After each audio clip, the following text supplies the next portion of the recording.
आज से लॉकडाउन का अगला चरण शुरू हो रहा है और केंद्र सरकार ने अपनी गाइडलाइंस भेजी हैं। केंद्र सरकार की गाइडलाइंस के मुताबिक जो केंद्र सरकार ने उसमें ढील देने के निर्णय लिए हैं, उसके मुताबिक दिल्ली सरकार ने ये निर्णय लिए हैं।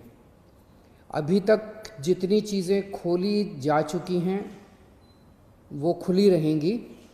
इसके अलावा बार्बर और सैलून की दुकानें खोलने का निर्णय लिया गया है। स्पा नहीं खोला जाएगा, अभी केवल बार्बर और सैलून की दुकानें खोली जा रही हैं। ऑटो, ई रिक्शा, ये जितने ग्रामीण सेवा, ये जितने व्हीकल्स हैं, इसमें एक दिक्कत आ रही थी। मान लीजिए हमने कहा भाई ऑटो में एक ही सवारी चलेगी एक बार में। अब एक परिवार से पति पत्नी और एक बच्चा अगर घर से निकले तो अब वो पति अलग ऑटो में बैठेगा, पत्नी अलग ऑटो में और बच्चा अलग ऑटो में। इसकी वजह से कई जगह से सुझाव आए थे कि ये थोड़ा सा इम्प्रैक्टिकल हो रहा है। तो चूँकि केंद्र सरकार ने भी इसके ऊपर कोई रिस्ट्रिक्शन नहीं रखा है, तो इस किस्म के रिस्ट्रिक्शन हम भी हटा रहे हैं। केंद्र सरकार ने निर्णय लिया है कि रात को 9 बजे से सुबह 5 बजे तक एसेंशियल सर्विसेज को छोड़ के बाहर कोई नहीं निकलेगा। दिल्ली सरकार भी वो निर्णय लागू करने जा रही है। अभी तक ये था कि 4 व्हीलर्स में केवल ड्राइवर के अलावा 2 लोग बैठेंगे और स्कूटर पे पीछे कोई सवारी नहीं बैठेगी, लेकिन केंद्र सरकार ने अब इस को हटा दिया है, इस कंडीशन को। तो दिल्ली सरकार भी केंद्र सरकार के निर्णय के अनुसार उसको हटा रही है। मार्केट्स में अभी तक हम लोगों ने ऑड इवन लागू किया था कि एक दिन ऑड दुकानें खुलेंगी, एक दिन इवन दुकानें। केंद्र सरकार के गाइडलाइंस में इस तरह की कोई कंडीशन नहीं है, तो अब मार्केट्स में सभी दुकानें खुलेंगी। पिछली बार केंद्र सरकार ने कहा था कि इंडस्ट्रियल एरिया में स्टैगर्ड टाइमिंग्स लागू किए जाएंगे, तो हमने भी उसी के हिसाब से स्टैगर्ड टाइमिंग्स किए थे, लेकिन अब केंद्र सरकार ने वो निर्णय हटा दिया। तो दिल्ली में भी इंडस्ट्रीज़, अब सारी इंडस्ट्रीज़ खुल सकेंगी। अब मैं आपके सामने एक महत्वपूर्ण विषय रखना चाहता हूँ और इस पे आप लोगों का मुझे मार्गदर्शन चाहिए। आज तक मुझे आप लोगों का बहुत स्नेह मिला, बहुत प्यार मिला, बहुत विश्वास मिला, और उसी के भरोसे आज जितने काम हम लोग कर पा रहे हैं, आपके विश्वास और आपके स्नेह की वजह से ये सारे काम दिल्ली के अंदर इतने सारे काम हो पा रहे हैं। मेरे पास समय समय पर काफ़ी कठिन चुनौतियां आईं, कई बार उनके समाधान नहीं होते थे। ऐसे समय पे मैं कई बार आप लोगों के समक्ष आया, आप लोगों से मार्गदर्शन लिया, आप लोगों से सुझाव लिए। समय समय पे आप लोगों ने जो मार्गदर्शन किया उसको हम लोगों ने लागू भी किया। जैसे आपने कहा, हमने लागू किया। कुछ दिन पहले आप लोगों से सुझाव मांगे थे कि दिल्ली में लॉकडाउन में ढील दी जानी चाहिए कि नहीं दी जानी चाहिए, और भरपूर सुझाव आए। 5 लाख लोगों ने सुझाव दिए।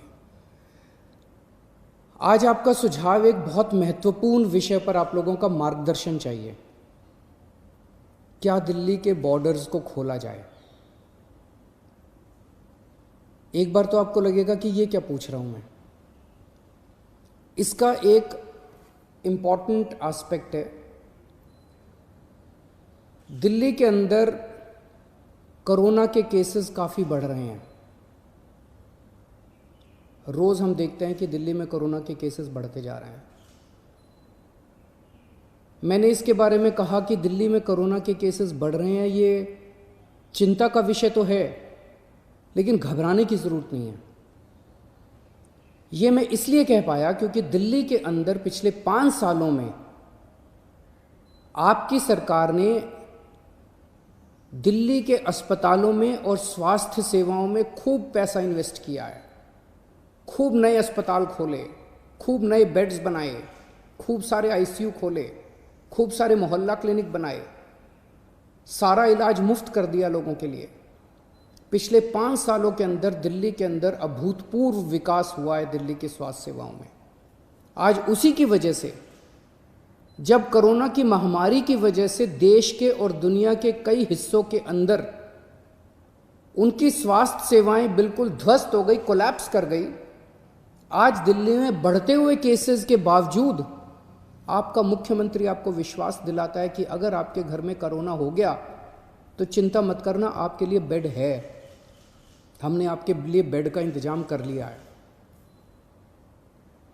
पिछले हफ्ते जब मैंने आप लोगों से बात की थी, अभी कुछ दिन पहले, मैंने आपको कहा था कि आज की, उस दिन मैंने कहा था 3-4 दिन पहले कि आज की डेट में दिल्ली में 2100 मरीज हैं, लेकिन 6600 बेड का इंतजाम है। और ये 9,500, 5 जून तक 9,500 बेड्स का इंतजाम हो जाएगा, 9,500 बेड्स। जबकि आज की डेट में मेरे ख्याल से 2300-2400 पेशेंट्स हैं आज। तो 2300-2400 पेशेंट्स के अगेंस्ट में हमारे 9,500 बेड्स का इंतजाम होगा। ये कौन से अस्पताल में कितने बेड खाली हैं, कितने वेंटिलेटर खाली हैं, एक तो है कि मैं वैसे ही हवा में बात कर लूँ, लेकिन अब आपको ऐप के ज़रिए भी ये पता चल जाएगा। ऐप तैयार हो चुका है, उसको कल लॉन्च कर रहे हैं, कल सुबह उसको लॉन्च करेंगे। आप उस ऐप को डाउनलोड कर लेना और आपको पता चल जाएगा कि किस अस्पताल के अंदर कितने बेड खाली हैं। और अगर आपके घर में कोरोना हो तो आप वहाँ जा सकते हैं। लेकिन अगर हमने बॉर्डर्स खोल दिए तो पूरे देश भर से लोग दिल्ली इलाज कराने के लिए आते हैं। क्यों आते हैं? 2 कारणों से दिल्ली आते हैं। एक कारण कि दिल्ली की स्वास्थ्य सेवाएं आज पूरे देश में किसी भी राज्य से या किसी भी शहर से सबसे ज़्यादा अच्छी हैं। पूरे देश में सबसे अच्छी स्वास्थ्य सेवाएं आपको दिल्ली में मिलती हैं, तो पूरे देश भर से लोग इलाज कराने आते हैं। और दूसरा कि दिल्ली के अंदर सरकारी अस्पतालों में सब कुछ मुफ्त है। आपका 10 लाख रुपए का भी अगर कोई ऑपरेशन होगा तो वो भी मुफ्त है। तो पूरे देश भर से लोग यहाँ इलाज कराने आते हैं। जैसे हम बॉर्डर्स खोलेंगे, देश भर से लोग अपना इलाज कराने के लिए दिल्ली में आएंगे। जो आज मैं आपको कह रहा हूँ कि 9,500 बेड्स हम लोगों ने आपके लिए रखे हुए हैं अगर कोरोना हो जाता है, जबकि आज दिल्ली में केवल 2300 पेशेंट्स हैं। ये बेड्स तो 2 दिन के अंदर भर जाएंगे अगर पूरे देश भर से लोग दिल्ली के अंदर आ गए तो। हमें क्या करना चाहिए? क्या बॉर्डर्स खोलने चाहिए या नहीं खोलने चाहिए? कुछ लोगों का कहना है बॉर्डर्स खोल देने चाहिए, लेकिन दिल्ली के अस्पतालों को केवल दिल्ली के लोगों के लिए, दिल्ली में रहने वाले लोगों के लिए, दिल्ली के लोगों, दिल्ली में जो लोग रह रहे हैं उनके लिए, उनके इलाज के लिए दिल्ली के अस्पतालों को इस्तेमाल किया जाए, उनके लिए रिजर्व किया जाए। लेकिन दिल्ली तो दिल वालों की है, दिल्ली तो सबकी है, दिल्ली तो देश की राजधानी है। दिल्ली तो केरला वालों की भी है, तमिलनाडु वालों की भी है, यूपी वालों की भी है, बिहार वालों की भी है, झारखंड वालों की भी है, महाराष्ट्र वालों की भी है। दिल्ली तो आज तक सबका इलाज करती आई है, फिर दिल्ली मना कैसे कर सकती है किसी का इलाज करने के लिए? तो कुछ लोगों का सुझाव है कि जब तक कोरोना है तब तक के लिए कम से कम दिल्ली के अस्पतालों में केवल दिल्ली में रहने वाले लोगों का इलाज होना चाहिए। क्या होना चाहिए? बहुत सारे सुझाव हैं। मुझे आपसे मार्गदर्शन चाहिए और हमें क्या करना चाहिए। आप हमें इस बारे में सुझाव भेजें। शुक्रवार को 5 बजे तक आपके सुझावों का इंतज़ार रहेगा। आप मुझे अपने सुझाव व्हाट्सएप कर सकते हैं। व्हाट्सएप नंबर है 8800007722। व्हाट्सएप नंबर है 8800007722। ईमेल है delhi.cm.suggestions@gmail.com। ईमेल है delhi.cm.suggestions@gmail.com। और अगर आपके पास व्हाट्सएप नहीं है, अगर आपके पास ईमेल नहीं है, तो आप इस नंबर पे फ़ोन कर सकते हैं और अपना सुझाव छोड़ सकते हैं, आपकी आवाज़ रिकॉर्ड हो जाएगी। 1031 डायल कीजिएगा, आप अपने सुझाव छोड़ सकते हैं। फ़िलहाल 1 हफ्ते के लिए हम दिल्ली के बॉर्डर सील कर रहे हैं। एसेंशियल सर्विसेज जारी रहेंगी। सरकारी ऑफिसर्स जो हैं वो आई कार्ड के बेसिस पे आ जा सकेंगे, पास लेकर आया जाया जा सकेगा। तो फ़िलहाल 1 हफ्ते के लिए हम अपने बॉर्डर सील कर रहे हैं। उसके बाद जो सुझाव आएंगे, जो आप मार्गदर्शन करेंगे, जो आप जैसा कहेंगे, सभी के सुझावों के आधार के ऊपर हम एक्सपर्ट से भी बात करेंगे और भी बहुत सारे लोगों से बात करेंगे। उसके आधार पर अगले हफ्ते फिर इसके बारे में एक ठोस निर्णय ले पाएंगे।